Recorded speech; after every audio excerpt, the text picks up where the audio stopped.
When I was a corporate manager of Fairchild Industries in 1974 through 77, I met the late Dr. Werner von Braun in early 74.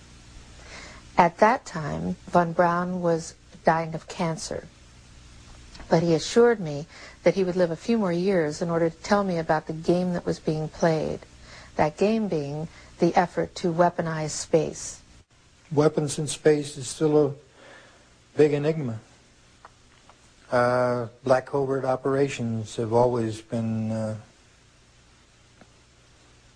trying to do something like that. Von Braun's purpose in life during the last years of his life, his dying years, was to educate the public and decision makers about why space-based weapons are dumb, dangerous, destabilizing, too costly, unnecessary, unworkable, undesirable. The strategy that Werner von Braun taught me was that first the Russians are going to be considered to be the enemy. In fact, when I met him in 74, they were the enemy, the identified enemy. We were told that they had killer satellites. We were told that they were coming to get us and control us, the dirty commies, that whole story.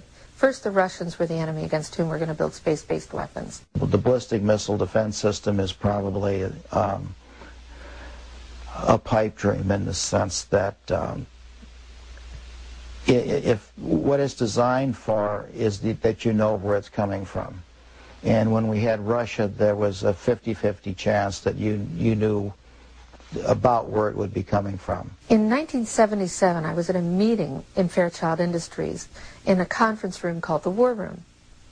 And in that room were a lot of charts on the walls with enemies, identified enemies, names that people had never heard of, names like Saddam Hussein and Gaddafi.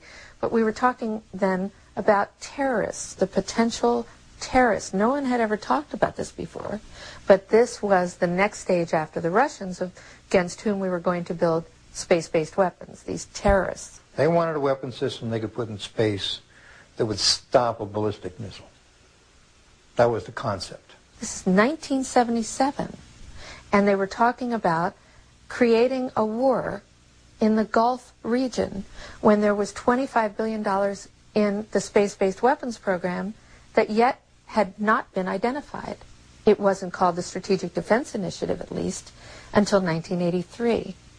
This weapons system then had obviously been going on for some time that I didn't know anything about. When Star Wars was brought out as an idea, which was before Reagan actually, and incorporated into his administration, it became pretty much a window dressing, as one people would call it, but there was a lot of truth behind what they were trying to do. They knew the basic principle of what they wanted to do. So I stood up in this meeting in 1977 and it said, I'd like to know why we're talking about space-based weapons against these enemies. I'd like to know more about this. Would somebody tell me what this is about? Nobody answered. They went on with this meeting as though I hadn't said anything. We heard a lot about terrorism. Then we were going to identify third world country crazies. We now call them nations of concern. With the rogue nations we have today, it's absolutely ludicrous. But he said that would be the third enemy against whom we would be needing to build space-based weapons. And the next enemy was asteroids. Now at this point, he kind of chuckled the first time he said it. Asteroids, against asteroids we're going to build space-based weapons. So it was funny then. And the funniest one of all was against what he called aliens, extraterrestrials. That would be the final card. And over and over and over, during the 4 years that I knew him and was giving his speeches for him, he would bring up that last card. And remember, Carol, the last card is the alien card. We're going to have to build space-based weapons against aliens. And all of it, he said, is a lie. Well, if they were hostile, my own knowledge is, and feeling, I don't know about all of them, is that we could have been, with their weaponry, as it might be used, could have destroyed us a long time ago. If beings can travel in time-space, then anything we would put in orbit as a weapon would be like going against Genghis Khan with a firecracker. Now, some would like for us to believe and like to develop the idea that the aliens and people are our enemy now. but that's not true. I noticed the satellite's positionings. I said, now this is supposed to be a system that tracks radar anomalies on Earth, right? You know, the whole thing, the movement. Yep, that's what it does. And I says, well, why are half of them pointed towards the outer space? Towards the moon, towards areas that are just blank space. I have concluded that I'm fighting against the clock. That I have but a short time to try to convince people that we are moving in an avenue where we are going to militarize space. As a result of militarizing space, we are going to acquire new technology. We're going to evolve new technology. At least half of those satellites you got up there aren't looking at Earth. He had to receive several transmissions from the Pentagon and from other satellite monitoring stations of the NSA that they were tracking ETVs, extraterrestrial. That stands for extraterrestrial vehicles. I said, what are they looking for?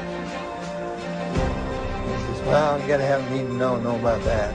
We put nuclear weapons out in space as a line of defense, and we was ready to blow them up if they started in. He didn't mention a timeline, but he said that it was going to be speeding up faster than anybody could possibly imagine. Okay, we're not joking about this, but Dan was at window 1. He looked out, he saw an object floating nearby. We took several pictures of it. It's fairly small. We just heard that in the process of poring over that heat shield, they found 3 more objects floating in close proximity to the Space Shuttle Atlantis. There you go, 1, 2, and 3. Unclear what those are. Maybe a 4th thing. Unclear what those are. Could be ice, could be little pieces of harmless debris. Worst case scenario, could be parts of the heat shield, and that is why NASA is concerned. So it's very hard to identify what those little things might be.